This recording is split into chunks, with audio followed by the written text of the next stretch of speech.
કેશોદ 88 વિધાનસભા મત વિસ્તારમાં 4500 મતદારોના નામ હવે રદ નહીં થાય। ડેપ્યુટી કલેક્ટર સમક્ષ મતદાર નામ કમી કરવા જથ્થાબંધ ફોર્મ રજૂ કરનાર 4 શખ્સોની ઓળખ થયાના આક્ષેપ સાથે કોંગ્રેસ આગેવાને ડેપ્યુટી કલેક્ટર સહકાર આપતા ન હોવાનું જણાવી 4 શખ્સો વિરુદ્ધ કડક કાર્યવાહીની માંગ કરી છે। કેશોદ 88 વિધાનસભા મત વિસ્તારમાં ચૂંટણી પંચની સ્પેશિયલ ઇન્ટેન્સિવ રિવિઝન કામગીરીમાં નામ રદ કરવા માટેના ફોર્મ નમૂના નંબર 7 રજૂ કરવાની કામગીરીને લઈને અનેક સવાલો ઉઠી રહ્યા છે।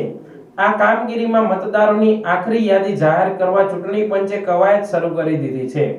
ત્યારે કોંગ્રેસ આગેવાને ડેપ્યુટી કલેક્ટર સમક્ષ 4500 જેવી સંખ્યામાં મતદારોના નામ કમી કરવાની કામગીરીમાં ગેરરીતિ થઈ હોય નમૂના નંબર 7 ફોર્મ કોણે રજૂ કર્યા તે અંગે સીસીટીવી ફૂટેજ મેળવતા તેમાં 4 શખ્સો હાથમાં થેલીઓ લઈને જતા જોવા મળી રહ્યા છે।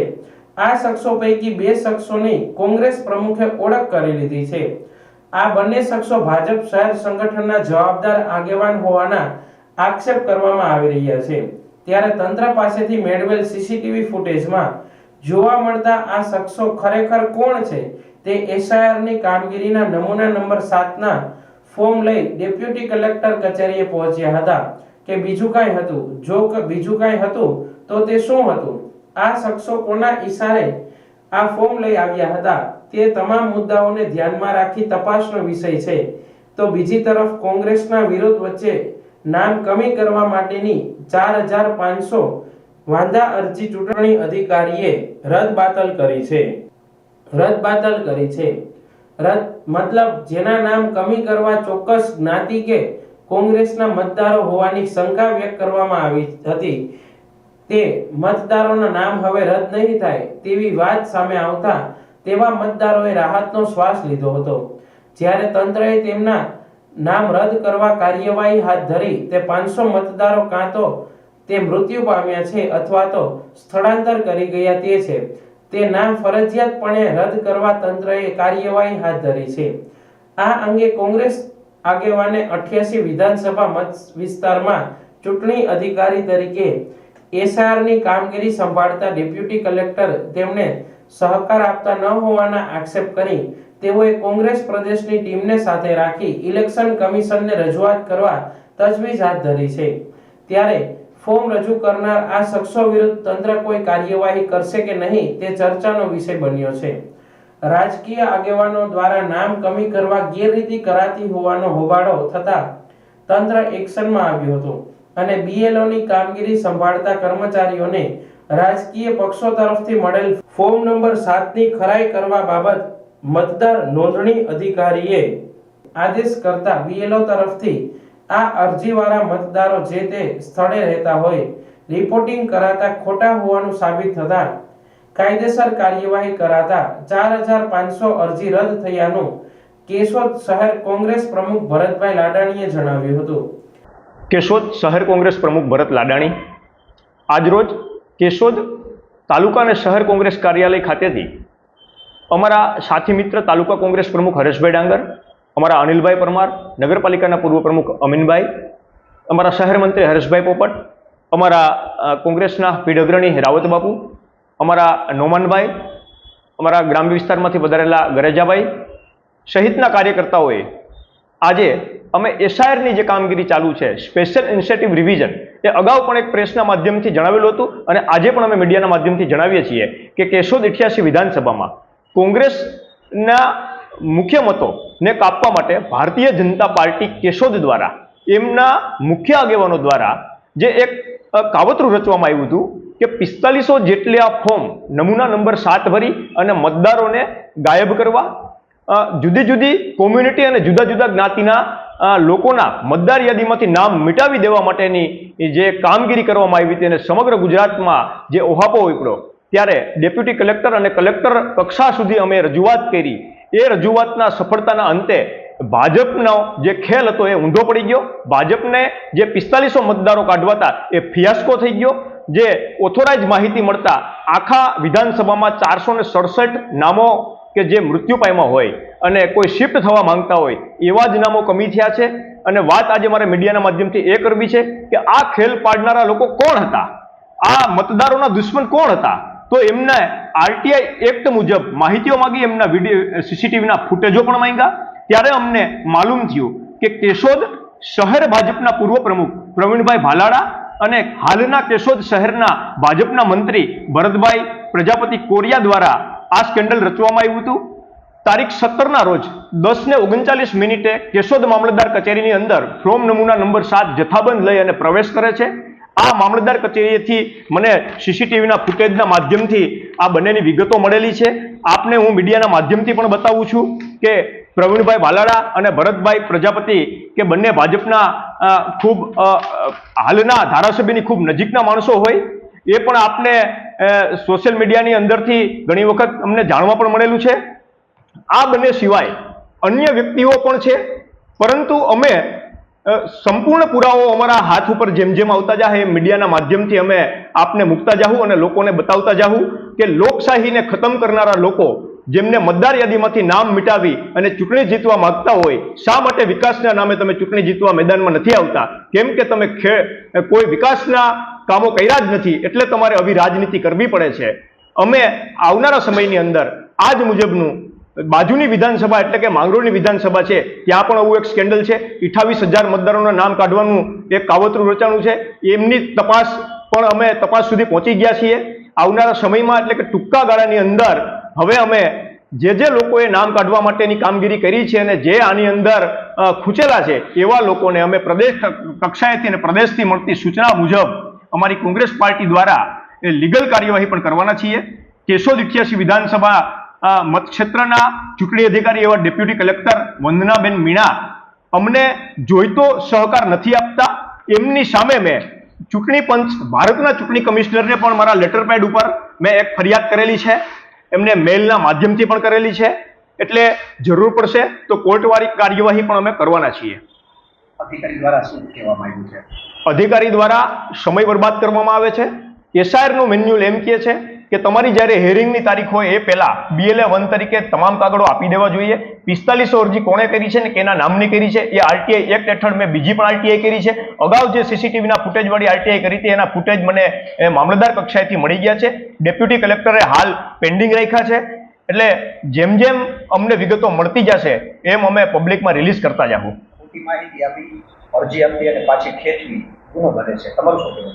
એસઆઈઆરની કામગીરીમાં એક વ્યક્તિ 5 થી વધારે લોકોની સામે જ્યારે અરજી કરે છે નામ કાઢવા માટે, તેમાં પહેલા તો અધિકારીએ ક્રોસ વેરિફિકેશન કરવાનું છે.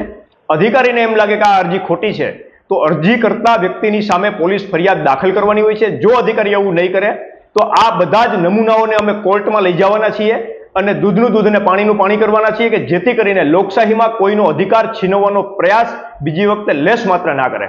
બલ્કમાં જે ફોર્મ લઈ ગયા છે શખ્સોને તમે ઓળખો છો અથવા તો ન ઓળખતા હોય તો એમની સાથે વાતચીત કરી છે તમે? ઘણા બધા લોકોએ અમને એફિડેવિટ કર્યા છે અને જે લોકો જાણતા જ નથી કે અમારા નામે કોઈ અરજી કરી છે, એક ભાજપની કાર્યાલય કેશોદ ભાજપની કાર્યાલય ખાતે એક સ્કેન્ડલ રચવામાં આવ્યું કે નાના નાના કાર્યકર્તાઓનો ઉપયોગ કરવામાં આવ્યો. એમના નામના ફોર્મ ભરી અને આ મોટા માથાઓ ભરત પ્રજાપતિ અને પ્રવીણ ભાલાળા દ્વારા રજૂ કરવામાં આવ્યા છે. હજી બીજા અન્ય 2 નામો છે. એમની સાથે તમે વાત કરી? બિલકુલ નહીં, વાત કરવાની જરૂર પણ નથી. કાયદાની રૂએ અમારે આગળ વધવાનું છે અને હજી પણ 2 થી 3 નામો હું આવનારા સમયમાં નામ સાથે રજૂ કરવાનો છું. આ અંગે ફરિયાદ કરશો તમે? બિલકુલ, અમે ડેપ્યુટી કલેક્ટરને ફરિયાદ કરશું અને ત્યારબાદ BLA 1 તરીકે અમને મળેલી સત્તાનો કાયદાકીય અભ્યાસ કરી અને કાયદાકીય રીતે આગળ વધશું. કેશોદ શહેર કોંગ્રેસ પ્રમુખે મેળવેલ સીસીટીવી ફૂટેજના આધારે એસઆઈઆરના 7 નંબરના જથ્થાબંધ ફોર્મ રજૂ કરનાર શહેર પૂર્વ પ્રમુખ પ્રવીણભાઈ ભાલારા અને શહેર ભાજપ મંત્રી ભરતભાઈ કોરિયા હોવાના આક્ષેપ કરી તેમના વિરુદ્ધ ધોરણસર કાર્યવાહી કરવા અને વધુ 2 શખ્સો કોણ હતા તેના નામ ટૂંક સમયમાં જાહેર કરવા ચીમકી પણ ઉચ્ચારી હતી. જ્યારે તેમના નામ ઉપર આક્ષેપ કરાયો તે બાબતે ભાજપ આગેવાનોએ જણાવતા શું કહ્યું તે જોઈએ. ફોર્મ નંબર 7 રજૂ કરવા 17/1/2026 ના રોજ 10:39 અને 15 સેકન્ડે હાથમાં થેલા લઈ જનાર શહેર ભાજપ સંગઠન પૂર્વ પ્રમુખ પ્રવીણભાઈ ભાલારા પોતે ફોર્મ દેવા ગયા ન હોય, સીસીટીવીમાં પોતે ન હોવાનો દાવો કરી મારે કાંઈ લેવા દેવા ન હોવાનું જણાવ્યું હતું. પ્રવીણભાઈ ભાલારા, કેશોદ શહેર ભાજપના પૂર્વ પ્રમુખ. ભરતભાઈ લાડાણી, કોંગ્રેસના પ્રમુખ દ્વારા આક્ષેપો કરવામાં આવ્યા છે જે એસઆર બાબતે. એમાં અમારે એને એટલું જ કહેવાનું છે કે હાલ કોંગ્રેસ છે એ મૃતપાય છે. કેશોદની અંદર એનું કોઈ અસ્તિત્વ નથી. એટલે એ ગમે એ પ્રકારના હવાતિયા મારે છે ને એન કેન પ્રકારે ભારતીય જનતા પાર્ટીના અમે આગેવાનો હોય એને હિસાબે ડેમેજ કરવાના પ્રયત્ન કરે છે. અને આ નિષ્પક્ષ ચૂંટણી પંચનું કામ છે. આમાં કોઈના કહેવાથી, કોઈના કરવાથી કોઈ વસ્તુ નીકળી ન જાય.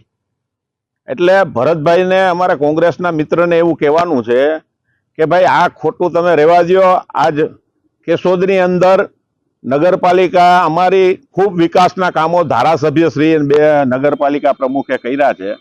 ત્યારે એ 2 દિવસ પહેલાનો જે કાર્યક્રમ હનુમાનજીને પ્રતિમા જે ગાર્ડનની અંદર અનાવરણ થઈ એના અનુસંધાને આખું એ મેસેજ જોઈ અને એ હવાતિયા મારે છે. ભાઈ અમે તો વિકાસના નામે જ મત માગવાના છીએ. એ વિકાસની વાતો કરે છે તો અમે તો વિકાસ કર્યો છે અને આવડા મોટા આજ કેશોદ તાલુકા અને સિટીની અંદર કામ થયા છે. એટલે ખોટી એસઆરની બાબતમાં લોકોને ગેરમાર્ગે દોડે છે. એમાં અમારે કંઈ લેવા દેવા નથી. અને એસઆર છે એમાં ક્યાંય અમારી સહી નથી આવતી કે અમે કોઈ વસ્તુ કરી નથી. આ તો ખોટા ક્યાંય મામલતદારમાં અહીંયા આવ્યા. અરે ભાઈ અમે પ્રજાના પ્રતિનિધિ છીએ તો અમે તો ગમે ત્યાં જઈએ. અમારે તો જવાનું હોય ને, લોકોના કામ માટે થઈને ગમે એ ઓફિસમાં જતા આવતા હોય. એટલે એવી ખોટી લોકોને ગેરમાર્ગે દોરે છે. અને કોંગ્રેસને હવે કોઈ વસ્તુ થઈ શકે એમ નથી. એટલા માટે ગમે એ પ્રકારના હવાતિયા મારી અને આક્ષેપો ખોટા કરે છે. જ્યારે શહેર ભાજપ મંત્રી ભરતભાઈ કોરિયાએ મામલતદાર, ડેપ્યુટી કલેક્ટર કચેરીએ જતા હોઈએ છીએ, પરંતુ આ બાબતે મને કોઈ જાણ ન હોવાનું જણાવ્યું હતું. હું ભરત પ્રજાપતિ, મહામંત્રી કેશોદ શહેર ભાજપ. ગઈકાલે કોંગ્રેસના મિત્રોએ પાયા વિનાના, કોઈ નક્કર પુરાવા વિનાના જે આક્ષેપો વ્યક્તિગત રીતે અમારી ઉપર કરેલા છે એનું ખરેખર દુઃખ છે. કારણ કે કોંગ્રેસની નીતિ રીતિ પહેલેથી રહી છે કે ભાગલા પાડો અને રાજ કરો. વ્યક્તિઓને નિશાન બનાવી અને અન્ય સમાજના લોકોના દુશ્મન બનાવવા, આ ખૂબ જ નિમ્ન કક્ષાનું રાજકારણ કહેવાય. ક્યારેય કોઈ વ્યક્તિ છે એ કોઈ વસ્તુ કરી શકતી હોતી નથી. એક સિસ્ટમ કામ કરે છે આ દેશની અંદર અને વહીવટતંત્ર હોય છે. ત્યારે માત્ર 2 વ્યક્તિઓ, મારા સિનિયર આગેવાન ભાઈ શ્રી પ્રવીણભાઈ ભાલારા અને મને ટાર્ગેટ કરી અને માત્ર ફૂટેજના સહારે, નક્કર પુરાવા વિના જે પાયા વિહોણા આક્ષેપો કર્યા છે, આક્ષેપોને અમે સદંતર એને અમે નકારીએ છીએ કે કોઈ પણ નક્કર પુરાવાના આક્ષેપો કરી અને બીજી કોમ્યુનિટીના કોઈને વ્યક્તિગત દુશ્મન બનાવવા, આ વૈમનસ્ય ફેલાવવાનું ખૂબ જ ખરાબ કાર્ય કહી શકાય. રહી વાત કેશોદ શહેરની અંદર સારા કાર્યો થઈ રહ્યા છે, સારા કાર્ય ન થતા હોય અને જો કોઈ વાત હોય અને કોઈ વાત કરે તો વ્યાજબી કહેવાય. સારા કાર્યોના વખાણ ન કરી શકે તો કોઈ વાંધો નથી, પરંતુ જ્યારે સારા કાર્યોના પૂરા કેશોદ શહેરના નગરજનો એની પ્રશંસા કરી રહ્યા છે, દરેક વોર્ડની અંદર નાગરિકો કાર્યોને વધાવી રહ્યા છે, ત્યારે કોંગ્રેસ પાસે કોઈ નક્કર મુદ્દો ન હોવાને કારણે માત્ર વ્યક્તિઓને જે નિશાન બનાવવામાં આવ્યા છે એ ખરેખર શોભાસ્પદ નથી. ખૂબ જ હાસ્યાસ્પદ વસ્તુ છે કે વ્યક્તિને અન્ય સમાજના દુશ્મન બનાવવાની આ જે પદ્ધતિ છે એ રાજકારણ કરવું હોય તો શુદ્ધ રીતે કરવું જોઈએ.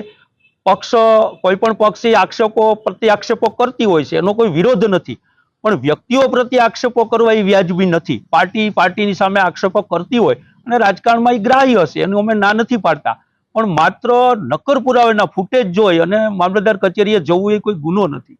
આમ છતાં જે આક્ષેપો કર્યા છે એનું ખૂબ અમને દુઃખ છે.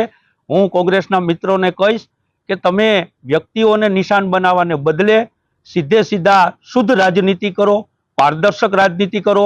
લોકોના પ્રશ્નો હોય તો અમારી પાસે લઈને આવો. ભારતીય જનતા પાર્ટીનું શાસન છે, ગુજરાતમાં છે, કેશોદ શહેરની અંદર છે. લોકોના પ્રશ્નોને હંમેશા વાચા આપી છે. ક્યારેય ભારતીય જનતા પાર્ટીએ વિકાસના કાર્યોની અંદર જ્ઞાતિ, જાતિ, ધર્મને જોયો નથી અને કોઈ પણ ધર્મ અને જાતિ જોયા વિના હંમેશા દરેક નાગરિકોને સરખા ભાવે જોઈ અને નાગરિકોના વિકાસ થાય એવો જ પ્રયત્ન કર્યો છે. ભારત માતા કી જય. વંદે માતરમ.